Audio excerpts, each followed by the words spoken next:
দেখেছিস কত সহজে উঠে পড়লাম। এবার বাসার কাছে যাচ্ছি। আল্লাহ, বাঁচাও বাঁচাও।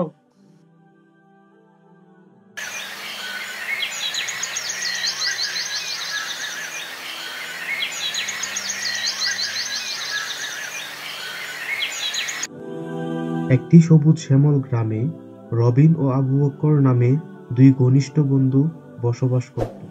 তারা ছোটবেলা থেকেই একসাথে খেলাধুলা, পড়াশোনা এবং গ্রামীণ জীবন উপভোগ করত। এমন করে না আবু বক্কর, তুমি সব সময় এত চঞ্চল থাকো কেন? হ্যাঁ, সব সময় এমন করা আমার একদম ভালো লাগে না। আরে, মজা না করলে জীবন কিসের? তুই সব সময় এত শান্ত থাকস, আমার মতো একটু দুঃসাহসে কিছু করতে পারিস না? সাহস করা ভালো, তবে এমন কিছু করা কখনোই উচিত নয় যাতে বিপদ ঘটে। তুমি তো জানো, আম্মু সবসময় বলে মাথা গরম হলে বিপদ ডেকে আনে। হা হা হা হা। তোমার কথা শুনলেই তো জীবন বোরিং হয়ে যাবে। আমি ভাই অমনি, একটু দুষ্টামি যদি না করি তাহলে কি হয় বল না? আচ্ছা, চলো চলো বাড়িতে যাই।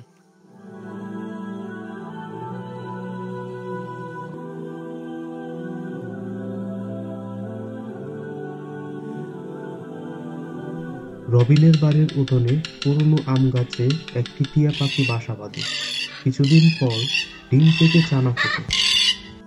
আব্বু দেখো, টিয়া পাখিটা দেখতে কত সুন্দর। রবিন, তুমি তো জানোই এই গাছটা তোমার দাদার হাতে লাগানো। এই গাছ আমাদের পরিবারের জন্য অনেক মূল্যবান। এখন মনে হয় টিয়া পাখিটাও গাছটাকে ভালোবেসে ফেলেছে, আমাদের আম গাছেই বাসা বেঁধেছে। আব্বু, আমি ওদের জন্য কিছু করতে চাই, যেন ওরা শান্তিতে থাকে। বাবা, পাখিদের বিরক্ত করিস না। আল্লাহ তাদেরকে যেমন বানিয়েছে তেমনই সুন্দর, তাদের যেন কোনো কষ্ট না হয়। আম্মু, তুমি নিশ্চিন্তে থাকো, আমি ওদের বিরক্ত না করেই যত্ন নেব। রবিন প্রতিদিন তাদের দেখাশোনা করে। আবু বক্কর পাখির ছানা দেখে তাদের দরে খেলতে চায়। রবিন, তোর গাছের টিয়া পাখির ছানাগুলো দেখতে অনেক সুন্দর। আমি যদি ওদের ধরে আনতে পারতাম তাহলে কি মজাই না হতো বলতো? না আবু বক্কর, তুমি ওদের ধরতে যেও না, তাহলে ওরা কষ্ট ও ভয় পাবে। আল্লাহ আমাদের শিখিয়েছেন কোনো প্রাণীকে কষ্ট দেওয়া উচিত নয়। আরে, আমি শুধু ধরবো, একটু খেলবো, তারপর আবার রেখে দেব। তাতে কি এমন হবে? না না আবু বক্কর, পাখিরা মানুষের স্পর্শ সহ্য করতে পারে না।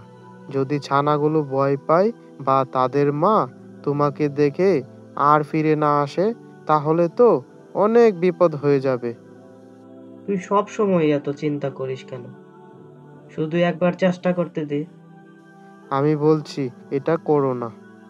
তুমি যদি গাছে উঠো তাহলে বিপদও হতে পারে। বিপদ? কিচ্ছু হবে না। তুই বসে দেখ, আমি কত সহজে চানাগুলো ধরতে পারি। তুই চুপচাপ শুধু বসে বসে দেখবি, কেমন? রবিন তাকে বারবার নিষেধ করে, কিন্তু আবু বক্কর তার চঞ্চল স্বভাবের কারণে কিছুতেই থামে না। দেখ রবিন, আমি গাছে উঠে পড়েছি। এবার বাসার কাছে যাচ্ছি। দেখেছিস কত সহজে উঠে পড়লাম।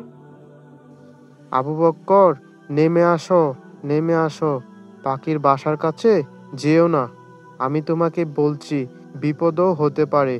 নেমে আসো তুমি। আরে, তুই সব সময় ভয় দেখাস। দেখ, আমি ছানাগুলোর কাছে চলে এসেছি। আবু বক্কর গাছে ওঠে এবং পাখির বাসার কাছে পৌঁছায়, কিন্তু হঠাৎ তার পা পিছলে গাছ থেকে নিচে পড়ে যায়। আল্লাহ, বাঁচাও বাঁচাও। আবু বক্কর, তুমি ঠিক আছো? আমার হাত ভেঙে গেছে মনে হচ্ছে। আহ, ব্যথা, খুব বেশি ব্যথা। রবিন দেখ, ধর ধর আমাকে। আবু বক্কর হাত মোচড়ানোর পর রবিনের কাছে নিজের ভুল স্বীকার করে এবং জীবজন্তুদের প্রতি দয়া করার গুরুত্ব বোঝে। রবিন, আমি তোর কথা শোনার চেষ্টাও করিনি। আমি ভুল করেছি। ইস, এজন্য দেখ আমার এই দশা। আহ আহ আল্লাহ তাআলা আমাদের ভুল থেকে শিক্ষা নেওয়ার সুযোগ দেন। তুমি যদি সত্যিই বুঝতে পারো তাহলে এটা তোমার জন্য ভালো। আমি আর কখনো কোনো প্রাণীকে কষ্ট দেব না। আমি ভুল করেছি। আমার এই অবস্থায় বুঝতে পেরেছি তাদের শান্তিতে থাকতে দেওয়া উচিত ছিল। ইস, আহ আহ তুমি আমার সবচেয়ে প্রিয় বন্ধু। বন্ধুদের ভুল ত্রুটি মেনে নেওয়া তো আমাদেরই দায়িত্ব।